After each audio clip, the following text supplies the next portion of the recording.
During the second half of the 20th century, the world's two major powers were engaged in a face-off without direct confrontation for almost 45 years.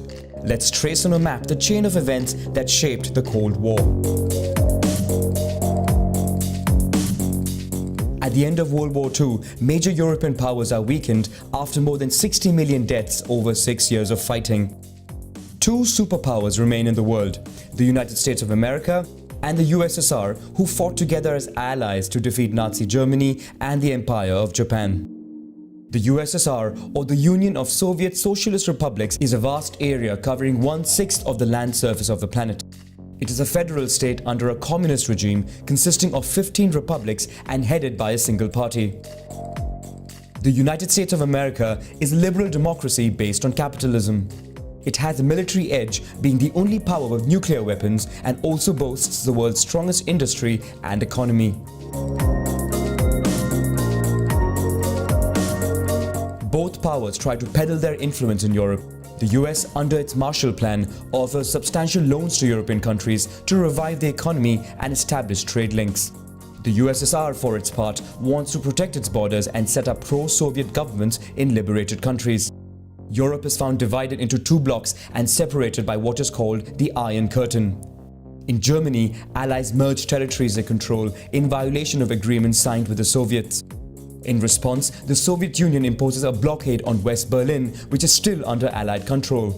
An airlift is set up to bring supplies to the area. Henceforth, both powers harbor a fear of the other. On both sides begins a witch hunt. In the United States, federal employees sympathetic to communist ideas are fired. Even Hollywood is used as a tool to produce anti-communist propaganda. In the USSR, any form of opposition is suppressed. Beyond ideology and clout, the two powers battle for influence in the fields of science, industry, space, sports and military.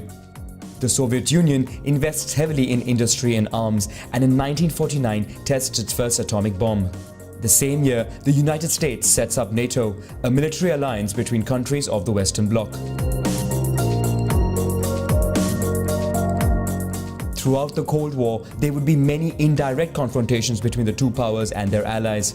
The first one takes place in Greece, where a rebel communist militia from the Second World War, supported by the Soviets and armed by Yugoslavia, enters into a civil war against a traditional monarchist party, supported and financed by Britain and then the United States.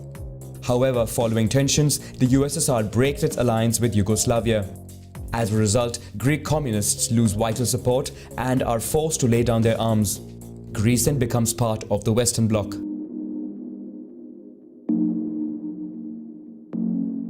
In China, after 3 years of civil war, the communists prevail over the nationalists, who retreat to Taiwan.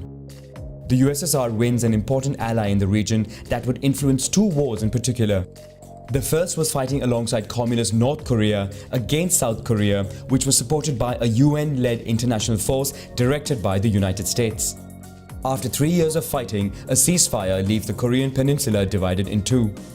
China also intervenes in French Indochina, where it supports a rebel communist militia against France, which, after struggling to regain control of its former colony, is forced to leave the region. Vietnam is divided in two at the 17th parallel, with communists in the north and nationalists in the south supported by the United States. This marks the beginning of the Vietnam War. In response to NATO, the USSR organizes its own military alliance through the Warsaw Pact. The following year, France and Britain unite with Israel in a surprise war against Egypt to regain control of the Suez Canal.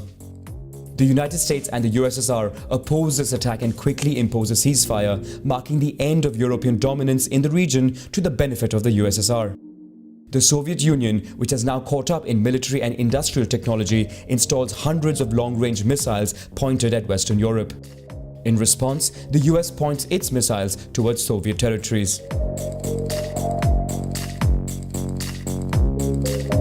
Following disagreements, China breaks its alliance with the USSR as the country aims to distance itself and become a new world power.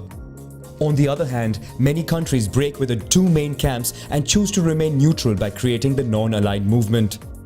In Latin America, the United States plays its part to ensure no room for communism, but the country fails to militarily overthrow the new communist government in Cuba. The USSR takes advantage of the American failure to diplomatically influence Cuba. Soldiers and Soviet military ships are sent to the island and missiles are installed and pointed at the US. Tensions build to a point where the marine forces of both sides get ready to face off against each other. The whole world holds its breath and many countries prepare for an eventual World War III. But after negotiations, the USSR agrees to withdraw and remove its military facilities if in return the US promises not to attack Cuba and remove its missiles in Europe. This de-escalates the situation. In Vietnam, the United States, fearing a communist takeover of the South, organizes a military invasion with more than 500,000 soldiers. This decision antagonizes France, which prefers to find a peaceful solution. France decides to distance itself from the increasingly assertive United States and leaves NATO.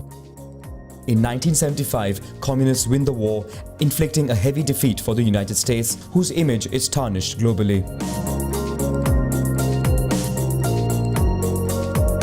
The USSR took this opportunity to revive its political influence in the world. On the one hand, it supports communist militias in Africa, which takes over power in newly independent countries. On the other hand, the country sends its army to Afghanistan in support of the communist regime fighting the Mujahideen, a group of Islamists supported and funded, among others, by the United States. The USSR also upgrades and replaces its missiles directed towards Europe with more precise ones. This marks the beginning of the Euro missile crisis, which threatens Europe and pushes the United States to install new missiles of its own. This sparks an arms race, with the USSR investing up to 14% of its gross national product on the cause.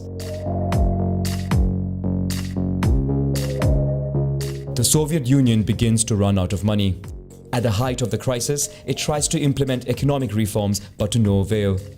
The two global powers eventually meet to begin disarmament negotiations.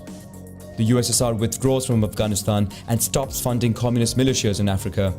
It attempts to open up to reforms and boost transparency, but it is already too late for the Soviets, who can no longer quell multiple revolts. The Berlin Wall is destroyed and Germany is reunited. In 1991, the USSR implodes and the 15 republics become independent states, marking the end of the Cold War.